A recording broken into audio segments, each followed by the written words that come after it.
Hello welcome back to my YouTube channel. Daily റിക്കുവിന് night shift ആയതുകൊണ്ട് തന്നെ വൈകിട്ട് ഇന്ന് നടക്കാൻ പോകുന്ന കാര്യം അത്ര പോസിബിൾ അല്ല. ആഴ്ചയിൽ 2 ദിവസമായിരിക്കും ഓഫ്. അപ്പോൾ ആ 2 ദിവസമായിരിക്കും ഞങ്ങളിങ്ങനെ നടക്കാൻ വേണ്ടി പോകാറ് കേട്ടോ. ഇപ്പോൾ എനിക്ക് 7 മന്ത് ഓൾമോസ്റ്റ് സ്റ്റാർട്ട് ആയതുകൊണ്ട് തന്നെ രാവിലെയും വൈകുന്നേരം ഒക്കെ വെച്ച് നടക്കുന്നത് നല്ലതായിരിക്കും. നമ്മുടെ വീടിൻ്റെ തൊട്ടടുത്ത് തന്നെയാണ് നമ്മുടെ ബ്രാംപ്ടണിലുള്ള ഗേറ്റ് വേ ഷോപ്പിംഗ് പാർക്ക് വരുന്നത്. അങ്ങനെ കുറേ ദൂരം നടന്നപ്പോൾ ഞങ്ങൾ വിചാരിച്ചു ഇന്ന് അവിടെ കയറി ഒന്ന് ഓഫറൊക്കെ നോക്കാമെന്ന്. എൻ്റെ ഔട്ട്ഫിറ്റ്സും അത്യാവശ്യം നന്നായി ടൈറ്റായി വരുന്നുണ്ട്. അപ്പോൾ ഞാൻ വിചാരിച്ചു എനിക്കും കുഞ്ഞിനും ഉള്ളതും കൂടി ഒന്ന് നോക്കാമെന്ന്. എന്നാൽ അവിടെ പോയപ്പോഴോ അപാര ഓഫർ. ഞങ്ങളെ സംബന്ധിച്ച് ഇതുവരെ മറ്റു കുഞ്ഞുങ്ങൾക്കൊക്കെയാണ് ഡ്രസ്സ് എടുക്കാൻ പോയിട്ടുള്ളത്. സ്വന്തം കുഞ്ഞിന് ഡ്രസ്സ് എടുക്കുന്ന ഒരു ഫീല് അത് വേറെയാണ് കേട്ടോ. എന്നേക്കാൾ എക്സൈറ്റ്മെൻ്റ് ആണ് റിക്കുവിൻ്റെ മുഖത്ത്. റോംപേഴ്സ് ആയാലും നോർമൽ ഔട്ട്ഫിറ്റ്സ് ആയാലും എല്ലാത്തിനും അത്യാവശ്യം നല്ല ഓഫറും അവിടെ ഉണ്ടായിരുന്നു. ഓരോ ഡ്രസ്സും ഞങ്ങൾ സെലക്ട് ചെയ്തിട്ട് അടുത്തൊരു ഡ്രസ്സ് നോക്കുമ്പോൾ അത് അതിനേക്കാൾ ഭംഗി. ഏതാ എടുക്കേണ്ടതെന്ന് സത്യം പറഞ്ഞാൽ ഭയങ്കര കൺഫ്യൂഷനായിരുന്നു കേട്ടോ. ഞങ്ങൾക്കിത് ആദ്യത്തെ എക്സ്പീരിയൻസ് ആയതുകൊണ്ട് തന്നെ എങ്ങനെയുള്ള ഡ്രസ്സ് എടുക്കണമെന്നൊന്നും ഞങ്ങൾക്കും വലിയ ഐഡിയ ഉണ്ടായിരുന്നില്ല കേട്ടോ. പക്ഷെ ഞാനിതിനെക്കുറിച്ച് മാസങ്ങളോളമായി റിസർച്ച് നടത്തിക്കൊണ്ടിരിക്കുന്നു. യൂട്യൂബിലായാലും പിൻട്രസ്റ്റിലായാലും ഫുള്ള് തപ്പലാണ്. ഇവിടെ വന്നപ്പോൾ ഭയങ്കര ക്യൂട്ടായിട്ടുള്ള ഔട്ട്ഫിറ്റ്സും. ഞാൻ പ്രഗ്നൻ്റ് ആവുന്നതിന് മുമ്പ് തന്നെ റിക്കുവിന് ഏറ്റവും വലിയൊരു ആഗ്രഹമായിരുന്നു ഒരു ബേബി ഗേളിന് വേണ്ടിയിട്ടുള്ള ഒരു സ്വപ്നം. എന്നെ സംബന്ധിച്ച് ഏറ്റവും സന്തോഷമുള്ള ഒരു കാര്യം ഈ ബേബി ഗേൾസിൻ്റെ ഡ്രസ്സിന് കളക്ഷൻസ് ഒരുപാടുണ്ടായിരിക്കും. ഞങ്ങൾക്ക് രണ്ടുപേർക്കും ഇവിടെ ആകെ കൺഫ്യൂഷനായിരുന്നു.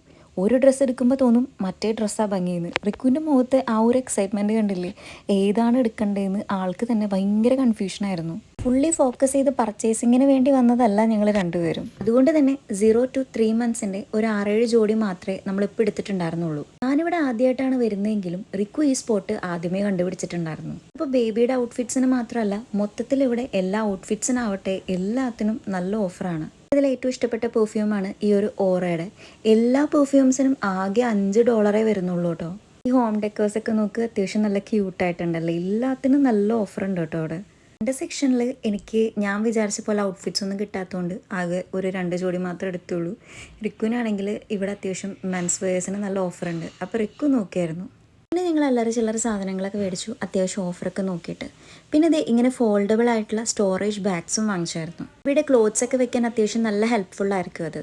പിന്നെ അത്രയൊക്കെ കഴിഞ്ഞപ്പോഴേക്കും എനിക്ക് നല്ലപോലെ വിഷം തുടങ്ങി. വിശപ്പിൻ്റെ അസുഖം പിന്നെ ഈ സമയത്തുള്ളതാണല്ലോ.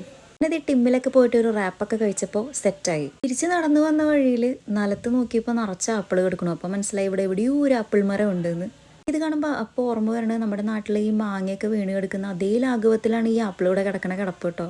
അതെ, ഈ ഒരു വഴിയാണ് കേട്ടോ നമ്മൾ നടക്കാൻ വരുന്നത്. ഇവിടെ നിന്ന് നേരെ പോയ അറ്റത്ത് നമ്മുടെ വീടാണ്. ശരിക്കും പറഞ്ഞാൽ ഈ ഒരു പച്ചപ്പൊക്കെ കാണാൻ ഇപ്പോൾ ഭംഗിയുണ്ടെങ്കിലും സമ്മറിൽ മാത്രമേ ഇത് കാണാൻ പറ്റുള്ളൂ. വിൻ്റർ അടുക്കാറാവുമ്പോൾ എല്ലും തോലായിട്ട് നിൽക്കണ കാണാം എല്ലാവരും. അപ്പോൾ അതേ തിരിച്ച് നമ്മുടെ വീടെത്താറായി. നമ്മുടെ വീടിൻ്റെ അടുത്തുള്ള സ്കൂളാണ് കേട്ടോ അത്. സമ്മറിൽ ഭയങ്കര ചൂടാണെങ്കിലും ഏറ്റവും ഭംഗിയുള്ള ഒരു കാര്യം എല്ലാ വീടിൻ്റെ ഫ്രണ്ടിലും ഇതുപോലെ പല ടൈപ്പ് ഫ്ലവേഴ്സ് ഉണ്ടാവും. അതിലുപരി അതവരെല്ലാവരും മെയിൻറ്റെയിൻ ചെയ്ത് ക്ലീനായിട്ട് കൊണ്ട് നടക്കും എന്നുള്ളതാണ് ഏറ്റവും വലിയ ഹൈലൈറ്റ്. അപ്പോൾ അതേ നമ്മൾ നടന്ന് നമ്മുടെ വീട് ഇവിടെ എത്തി. ഇനി ഞാൻ നിങ്ങൾക്ക് എന്തൊക്കെ ഔട്ട്ഫിറ്റ്സ് ആണ് ഞാൻ മേടിച്ചത് എന്ന് കാണിച്ചു തരാം. നേരത്തെ പറഞ്ഞ പോലെ ഈ ഒരു പർച്ചേസിന് വേണ്ടി പോയതൊന്നും അല്ലാത്തതുകൊണ്ട് നമ്മൾ ബേബിയുടെ ഡ്രസ്സ് ഒരു 6-7 ജോഡി മാത്രമേ എടുത്തിട്ടുള്ളൂ കേട്ടോ. ഇത് ഫസ്റ്റ് വന്നിട്ട് ഈ ഒരു പിങ്കാണ്. ഈ ഒരു ബോഡി സ്യൂട്ടാണ് നമ്മൾ എടുത്തിട്ടുള്ളത്. ഇങ്ങനത്തെ ഒരു ബോഡി സ്യൂട്ട് നമ്മളൊരു 4-5 എണ്ണമൊക്കെ എടുത്തിട്ടുണ്ട്. കാരണം ഇത് വളരെയധികം ഹെൽപ്ഫുള്ളായിരിക്കും. ഞാൻ കുറേ വീഡിയോസിൽ കണ്ടിട്ടുണ്ട്. ഇതിൻ്റെ തന്നെ വേറൊരു മോഡലാണ്. എനിക്കിതിൻ്റെ ക്വാഡ്സൊക്കെ ഭയങ്കര ഇഷ്ടമായിട്ടോ, ഇതിൽ എഴുതിയിട്ടുള്ള ക്വാഡ്സൊക്കെ. പിന്നെ ഇത് റിക്കുവിന് ഇഷ്ടമായിട്ട് മേടിച്ചൊരു ഔട്ട്ഫിറ്റാണ്. നല്ല ഭംഗിയുണ്ട് കാണാനൊക്കെ. ഇത് പെയറായിട്ടാണ് കേട്ടോ വരുന്നത്. അതിന് ആ ഫ്രില്ല് പോലെ വെച്ചിട്ടുള്ളതൊക്കെ എനിക്ക് ഭയങ്കര ഇഷ്ടപ്പെട്ടു. പിന്നെ ഈ ഒരു മോഡലിൽ തന്നെ നമുക്ക് വേറെ ഒരു പെയറും കൂടിയും കിട്ടിയിട്ടുണ്ട് കേട്ടോ. പിന്നെ നേരത്തെ പോലെ ഒരു ബോഡി സ്യൂട്ട്. എനിക്ക് ഇങ്ങനത്തെ കളേഴ്സൊക്കെ ഭയങ്കര ഇഷ്ടമാണ് കേട്ടോ, കുഞ്ഞുങ്ങൾക്ക് നമ്മൾ ഇട്ട് കൊടുക്കുന്നത്. പിന്നെ നമ്മൾ നേരത്തെ കണ്ട അതേ ഒരു ടൈപ്പാണ് ഈ ഒരു പെയറിൽ വരുന്നത്. ഇതും എന്താ പറയുക, ഇതിൻ്റെ ഫ്രില്ല് കയ്യിൻ്റെ അവിടെ വരുന്ന ഫ്രില്ലൊക്കെ കാണാൻ നല്ല ക്യൂട്ടായിട്ടുണ്ടായിരുന്നു. പിന്നെ എനിക്ക് ആ ബട്ടർഫ്ലൈ ഒക്കെ ഭയങ്കര ഇഷ്ടപ്പെട്ടു. പിന്നെ ഇതും വേറൊരു ബോഡി സ്യൂട്ട് തന്നെയാണ്. ഇതിൽ നമുക്ക് ചിലപ്പോൾ വീഡിയോയിലൊക്കെ കാണുമ്പോൾ അത്യാവശ്യം നല്ല വലുപ്പമുണ്ടാവും. പക്ഷേ ഇത് 0 to 3 months ആണ് കേട്ടോ. പിന്നെ ഇതാണ് എനിക്കിതിൽ ഏറ്റവും ഇഷ്ടപ്പെട്ട ഒരു റോംബർ നമ്മൾ ആഗോറിന് എടുത്തുള്ളൂ. അതാണ് നമുക്ക് മനസ്സിന് ഇഷ്ടപ്പെട്ട അതേ കിട്ടിയുള്ളൂ. നല്ല ക്യൂട്ടായിട്ടുണ്ടായിരുന്നത്. എനിക്കതിൻ്റെ കോമ്പിനേഷനും ഡിസൈനും ഒക്കെ നല്ല ഇഷ്ടപ്പെട്ടായിരുന്നു കേട്ടോ. പിന്നെ ഇതാണ് ഞാൻ നേരത്തെ പറഞ്ഞിട്ടുണ്ടായിരുന്നത്, ബേബിയുടെ ഡ്രസ്സൊക്കെ നമുക്ക് ആക്കി വെക്കാനായിട്ടുള്ള ഫോൾഡബിൾ ആയിട്ടുള്ള സ്റ്റോറേജ് ബാഗ്സ് ആണ് കേട്ടോ അത്. അപ്പോൾ തൽക്കാലത്തേക്ക് ഇപ്പം നമ്മളിതൊക്കെ മടക്കി ഇങ്ങനെ വെക്കുകയാണ്. ആ ഒരു സമയം ആകുമ്പോഴത്തേനും ഇതെല്ലാം നമുക്ക് വാഷ് ചെയ്യണം. അത് മറ്റ് സംഭവങ്ങളൊക്കെ നമുക്ക് പർച്ചേസ് ചെയ്തിട്ട് ലാസ്റ്റ് അങ്ങനെ ചെയ്യാമെന്ന് വിചാരിച്ചു. തൽക്കാലത്തേക്ക് അപ്പോൾ നമ്മളതൊക്കെ മടക്കിയെടുത്ത് വെക്കുന്നുണ്ട്. ഒരു കാത്തിരിപ്പാണ് ശരിക്കും പറഞ്ഞാൽ, ഒരു രസമായിട്ടുള്ള ഒരു കാത്തിരിപ്പാണ് കേട്ടോ ഇനി അവിടെ നിന്ന് അങ്ങോട്ട്. പിന്നെ അത് ഞങ്ങളുടെ രണ്ടുപേരുടെയും ഷോ ഓഫ് ആയിരുന്നു. മേടിച്ചതൊക്കെ ഞങ്ങൾ ഒന്നിട്ട് ട്രയൽ ചെയ്ത് നോക്കുമായിരുന്നു. എനിക്ക് റിക്ക് വെച്ച് തരുമായിരുന്നു കേട്ടോ എങ്ങനെയുണ്ടെന്നൊക്കെ അറിയാനായിട്ട്. ഇത്രയേ ഉള്ളൂ നമ്മുടെ ഇന്നത്തെ വ്ളോഗ്. എൻ്റെ ഹെൽത്തൊക്കെ ഓക്കെ ആണെങ്കിൽ ഇനിയും ഞാൻ ലോങ് വീഡിയോസ് അപ്ലോഡ് ചെയ്യുന്നതായിരിക്കും. അടുത്തൊരു വീഡിയോ ആയിട്ട് വീണ്ടും വരുന്നതായിരിക്കും. ടാറ്റ.